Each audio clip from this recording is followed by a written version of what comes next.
Hoje eu estava lendo uma devocional que eu achei muito interessante e eu decidi compartilhar com vocês. Então eu vou ler a devocional, mas antes eu quero ler o capítulo da Bíblia onde ele se baseou essa devocional. Em Mateus 20, quando Jesus está contando a parábola dos trabalhadores da vinha. Então, eu vou dar uma resumida, né? Jesus fala que tinha esse dono de uma vinha que estava precisando de gente para trabalhar, e ele foi e contratou um grupo de pessoas para vir trabalhar cedinho. Ele foi, contratou, falou: esse é o preço, tudo bem, todo mundo foi. Aí, no meio do dia, passou umas horas, ele encontrou um outro grupo de pessoas ali no paradinho. Aí ele falou: vocês não querem ir trabalhar? Aí contratou, prometeu pagar e eles foram todos. Então, durante o dia todo, esse senhor foi andando, encontrando gente, mandando trabalhar na vinha. E acertou um preço com cada um, né? E o versículo que a gente vai se basear hoje é o versículo 13, de 13 a 15. Então, quando chegou a hora do pagamento, ele começou a pagar aos que chegaram por último.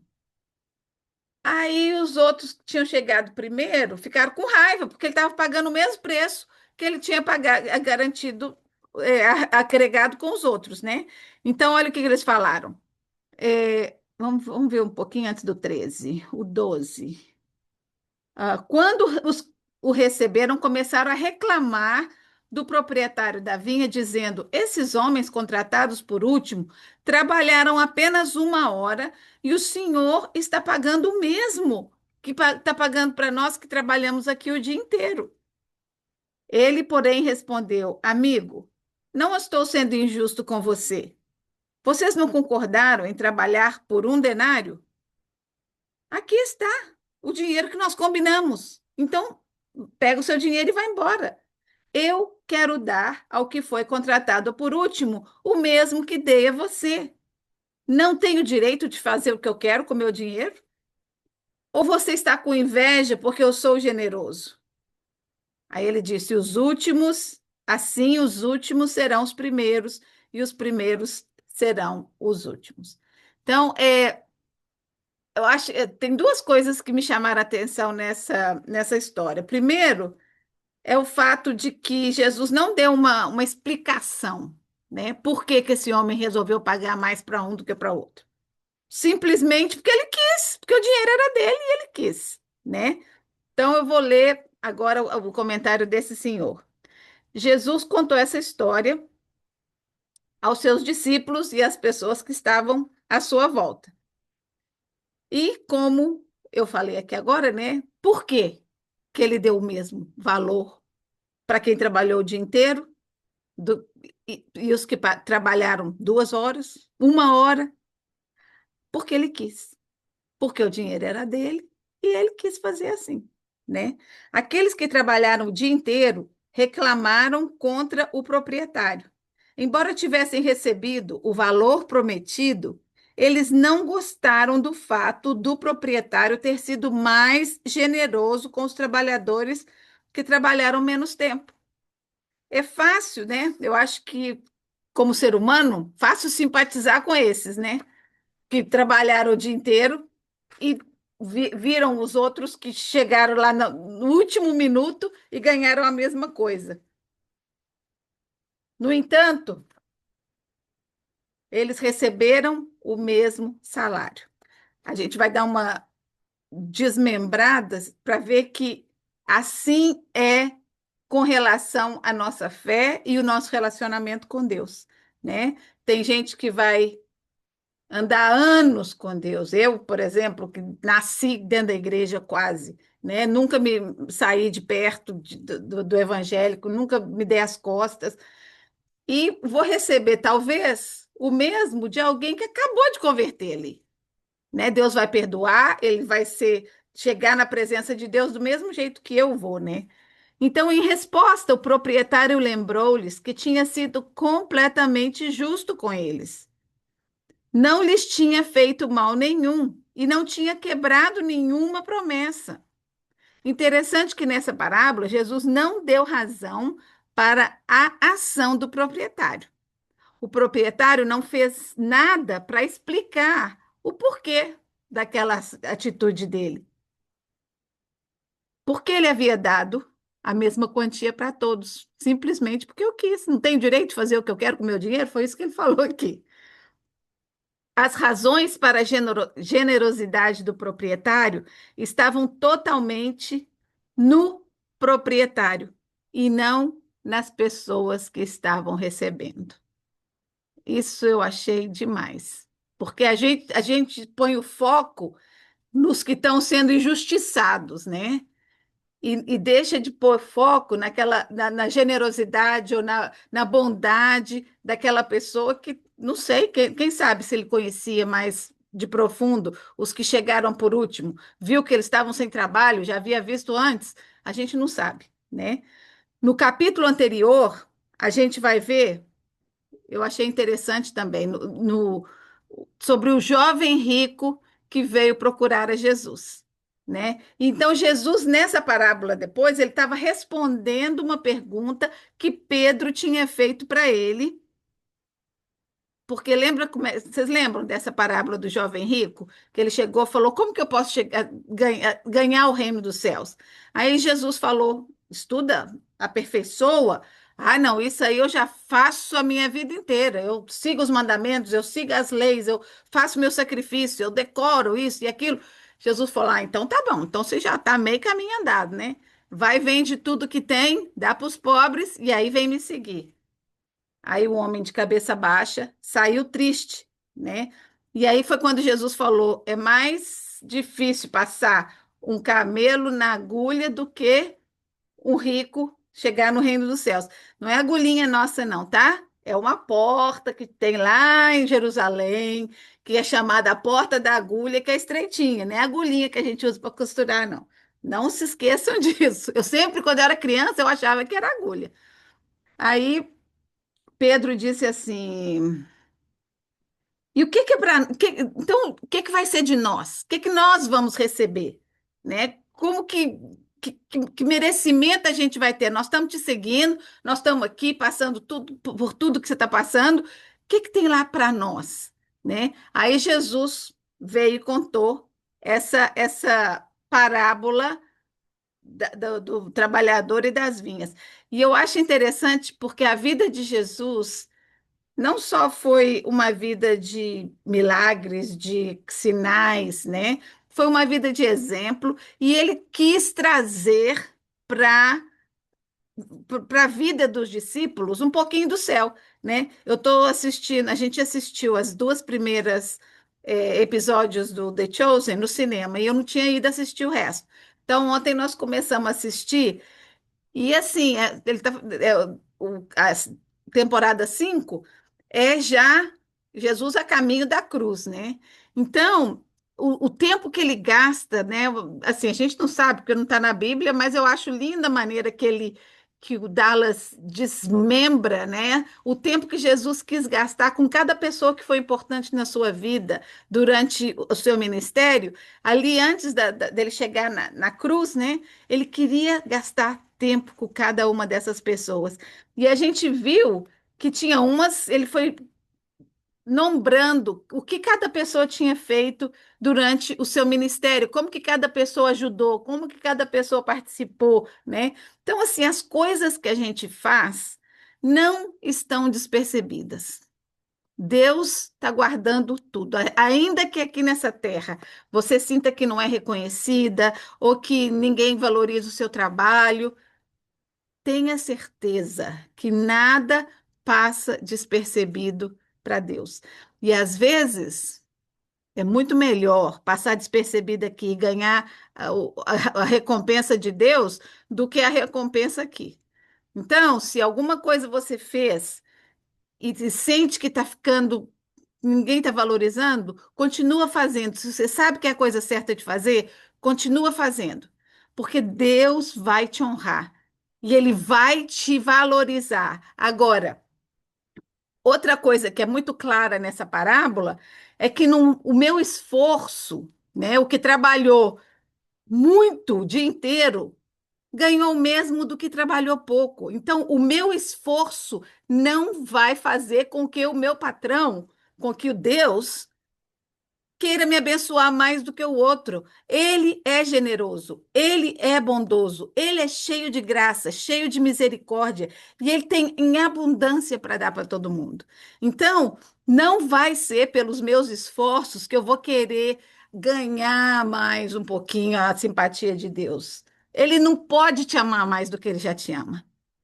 Nós sim podemos amá-lo cada dia mais e dedicar um pouquinho mais da nossa vida para ele, mas ele é generosíssimo em transbordar de amor por nós, de misericórdia, de graça, de perdão, né? A gente viu isso nas últimas lições, como que Deus estende o perdão para aquelas pessoas que se arrependem de verdade.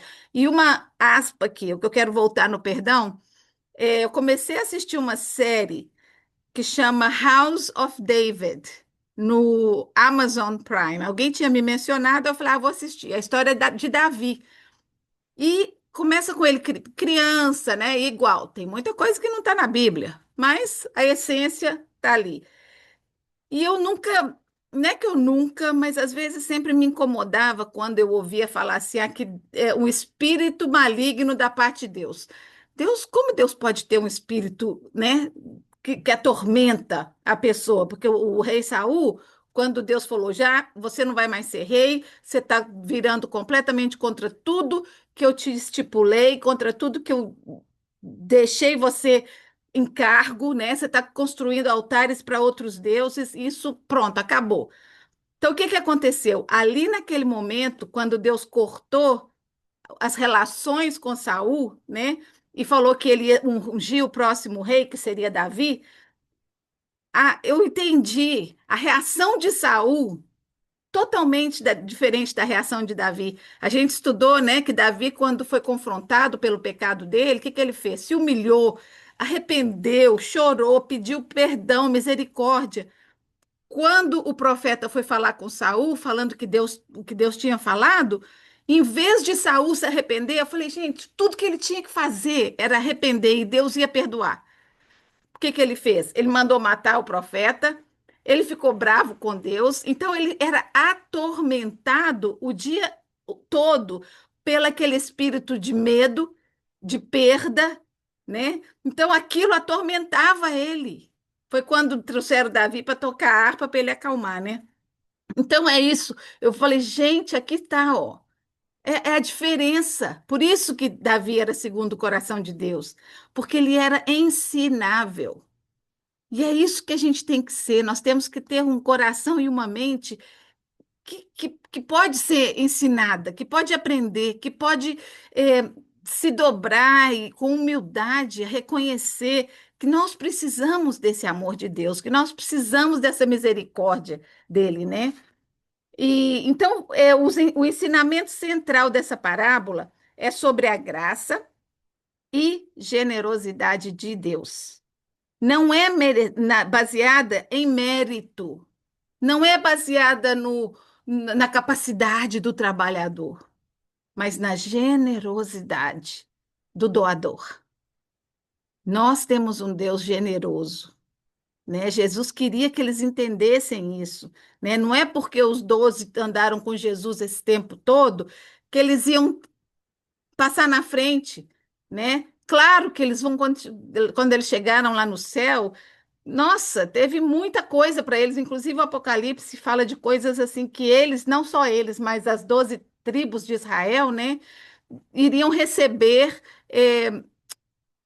assim, glória, honra lá no céu, né? Mas aqui na terra, né, eles não tiveram, eles foram todos sacrificados como Jesus, né? Quase todos passaram por mortes trágicas, né? A parábola ensina que todos têm igual valor aos olhos de Deus, independentemente de quando aceitam a sua graça. Jesus também exorta a evitarmos a inveja e a valorizarmos a generosidade e a compaixão. Eu realmente tinha dificuldade com isso. né? Às vezes tem gente que fala, ai, eu não queria que Deus nem tivesse misericórdia com essa pessoa, porque é muito ruim, é mal demais. Esses terroristas, né? Esses estrupadores, tem gente que fala, ai, mas Deus é misericordioso com esses também. Ele estende a mão e recebe, se eles se arrependem, né? Quantas histórias a gente já viu? O ladrão na cruz, a gente não sabe exatamente o que ele fez, mas ele era culpado, né, das coisas que ele tinha feito. E Deus estendeu a mão de graça e de misericórdia para ele. Essa é a essência da graça de Deus. Ele recompensa e abençoa de acordo com a sua vontade e prazer, não necessariamente de acordo com o que nós, homens, esperamos, né? Nem sempre vai ser o que a gente espera. A gente vai ter muita surpresa, né? O proprietário não tratou ninguém injustamente. Embora tenha sido mais generoso com alguns do que com outros, ele foi justo. Deus nunca será menos justo, mas ele se reserva o direito de ser mais justo, conforme ele quiser. Quando Jesus disse que os últimos serão os primeiros e os primeiros serão os últimos, ele estava ensinando que no reino de Deus a ordem das prioridades é diferente da ordem do mundo. Deus valoriza a humildade, serviço, fidelidade, não a posição social ou o tempo de serviço que você se dedica. Essa frase dita por Jesus significa que sejam aqueles que seguem o evangelho há muito tempo ou os recém-convertidos, todos são igualmente amados e importantes para Deus, sem exceção, sem exceção. Este ditado é uma lição sobre a importância de colocar Deus em primeiro lugar e servir aos outros com amor e humildade, sem pensar em glória pessoal. Quantas pessoas estão aí quase morrendo para fazer caridade? Por quê? Porque querem alcançar alguma coisa. Acham que fazendo o que é certo vão chegar mais perto. Não, a gente primeiro chega perto e essa proximidade faz com que a gente queira agradar, não para receber, mas para agradar, para chegar ao coração dele.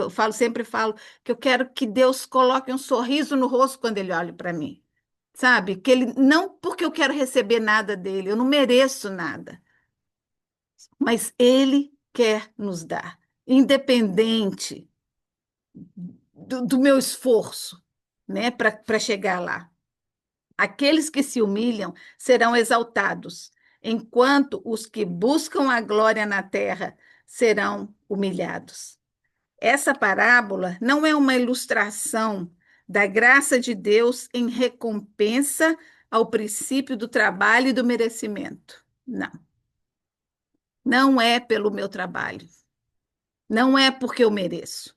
A graça de Deus não nos dá mais bênçãos do que merecemos, ela nos dá bênçãos completamente além do que nós merecemos. Além, muito além. Se reconhecemos que tudo no reino de Deus é baseado no mérito de Jesus e não nos meus, vamos entender e aceitar melhor quando vemos Deus atuar com generosidade àqueles que julgamos que não são merecedores. Quem sou eu para julgar os desígnios de Deus? Viver sobre a graça é como uma faca de dois gumes. Não podemos nos aproximar de Deus reclamando. Acho que mereço melhor do que isso. Porque Deus vai nos dizer: isso significa que você realmente quer que eu lhe dê o que você merece? Eu, eu dou graças a Deus porque Ele não me dá o que eu mereço. Porque eu não mereço muito, não. Ele me dá o que a graça e a misericórdia dele pensa que eu mereço. Não porque ele vê uma pessoa, ele vê Jesus. Por isso que ele me abençoa, porque ele vê Jesus em mim. E é isso que é importante. Viver sobre a graça já li isso. É como você se apresenta a Deus. Você se julga merecedor da sua misericórdia, graça e amor? Você acha que merece o sacrifício que Jesus fez por você?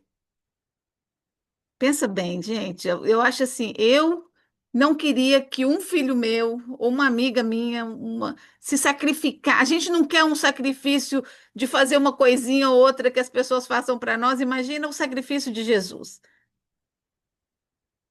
Eu não mereço isso, mas é puro amor. Um amor que a gente nunca vai entender até a gente chegar lá, né? Não se ressinta do direito de Deus de dar e recompensar como bem entender. Seu plano de graça é glorioso e todos nós necessitamos desesperadamente dele. Se não recebemos a graça ou o favor de Deus que tanto esperamos, não quer dizer que não trabalhamos ou não nos esforçamos o suficiente. Eu vejo gente que, às vezes, quando está passando por um momento difícil, ou uma enfermidade, ou perde alguém, né? Ai, o que que eu fiz de errado? Deus está me castigando. Gente, não, não é isso. Deus pode usar as dificuldades para a gente crescer. Mas Deus não trabalha nessa. A gente está colocando Deus numa caixinha quando a gente pensa assim, né? Tanto quanto a gente fica doente, mas eu não merecia isso, eu faço aquilo, eu vou na missa, eu leio a Bíblia, eu não merecia estar passando por isso. Gente, por que não? Se Jesus se entregou, ele não merecia a morte, ele não merecia o sofrimento, ele não merecia a humilhação. Né? Então, a gente precisa ser, nossa vida de fé tem que ser uma vida de honrar a Jesus. Assim, nada mais do que isso deve estar na nossa frente. Eu amo o meu Senhor, eu valorizo o sacrifício, eu aceito. Para muitas pessoas é tão difícil aceitar, né? Não só o sacrifício, mas aceitar o perdão, porque tem gente que não consegue se perdoar, né? Fez alguma coisa. Acontece muito com gente que fez aborto, né? Ou coisas assim traumáticas na vida das pessoas que elas têm dificuldade de se perdoar. Jesus já te perdoou. Se ele te perdoou, perdoe-se, né? Entrega esse sentimento, essa dor. Só ele pode te aliviar. Da mesma forma, quando passamos por dificuldades, não significa que Deus está nos castigando. Então, o meu esforço não quer dizer que eu vou ser mais abençoada, e às vezes o meu afastamento de Deus não significa, e provações não significam que Ele está longe de mim ou está me esquecendo, né? Deus está sempre conosco, sempre, e Ele sempre vai nos dar vitórias diante dessas circunstâncias difíceis, diante das tribulações. Uma coisa que eu aprendi é quando a gente passa por coisas assim, a gente tem que lembrar, né? A Bíblia a gente vê várias vezes nos Salmos ou nas histórias do Velho Testamento, o povo lembrava e lembrava de novo do que Deus tinha feito por eles. Por isso que a gente lê a Bíblia, por isso que a gente conhece essas histórias, porque elas nos revelam quem é o Deus que nós servimos. Elas nos revelam quem é esse Deus poderoso, amoroso, misericordioso, que está sempre, sempre, sempre, sempre conosco. Que a nossa fé não se abale, que o nosso testemunho seja vivo, que a gente tenha uma história nova para contar a cada dia, né? Que a gente, diante da situação, a gente fala, não vai ser sempre assim. Meu Deus vai me ajudar e eu vou passar, né? Deus me tirou dela. Lembra? Sabe uma coisa que vale muito a pena é você escrever, sabe? Pega um caderninho e faça como um caderninho de oração. Então, quando estiver passando alguma coisa bem difícil, escreve uma oração, fala: Deus, tá difícil, meu dia tá pesado. Escreve ali, põe a data. Aí um dia, se você vem a resposta, vai lá, põe a data que teve a resposta. Então, faz daquele caderninho o seu livrinho de memórias. Memórias das bênçãos de Deus através das dificuldades. Memória de como Deus te livrou. E cada vez que você lembrar, ai, Deus me livrou ali, então Ele vai me livrar de novo. Talvez vai ser uma estratégia de batalha bem diferente, como a gente viu a de Josafá, né? Ficar quieto e ver Deus fazendo. Outra hora ele vai mandar a gente lutar. Teve muitas guerras do povo de Israel e Deus dava a estratégia de, de luta para eles. Então, ele é fiel. Eu quero que cada uma de nós saia daqui hoje com isso. Sabe? Lembra das bênçãos que Deus fez para você. E vamos tentar não julgar a bondade de Deus com as pessoas que a gente acha que não merece, né? Porque eles são preciosos para Deus. Do mesmo jeito que Deus viu o coração de Davi, né? Apesar de tudo que ele fez, Deus conhecia o coração dele. Então Deus pode estar vendo na outra pessoa uma coisa que a gente não vê, né? Então a gente precisa entender a matemática de Deus, ou a maneira de raciocínio, né? Nunca compreender, mas é entender que Deus é diferente, que Ele ama muito mais do que nós podemos imaginar, né? Se a gente colocar o amor de um filho, né, de um marido, esse é o amor mais forte que a gente tem, né? Como mães, é o amor mais pesado que a gente carrega, lindo, gostoso. O amor de Deus é muito, muito, muito, muito, infinitamente maior do que isso, né? A gente vê filhos que se separam dos pais, pais que jogam os filhos para lá ou que não se importa com eles quando eles são pequenos, mas a Bíblia mesmo fala, ainda que a mãe esqueça do filho que ela amamentou, eu nunca vou me esquecer e afastar de vocês. Então, eu acho tão lindo, né? Porque até Deus sabe que esse amor de mãe é forte, né? Até ele reconhece isso. Mas ainda, isso é difícil que aconteça, mas ainda que acontecer, o amor dele por nós vence barreiras, qualquer uma delas. Não importa quão longe a gente andar, ele vai estar sempre de braços abertos para nos receber. E essa é a mensagem que eu queria deixar hoje, curtinha, mas eu queria que a gente ponderasse nisso, sabe? Vamos deixar o nosso coração absorver essa misericórdia, essa graça. Vamos aceitar a bondade de Deus para nós. E não vamos ficar pensando que eu preciso fazer mais para chegar lá, para alcançar. Não, ele já fez tudo. O sacrifício foi feito. Jesus sacrificou. Tudo que ele quer de mim é a minha devoção, o meu amor. Isso é tudo que ele quer. E quanto mais eu amá-lo, mais eu vou fazer o que ele falou para os discípulos: ama o teu próximo como a si mesmo. Né? Não porque você vai querer ganhar nada, mas porque você está simplesmente obedecendo a mensagem de Jesus. Que Deus abençoe vocês nessa semana.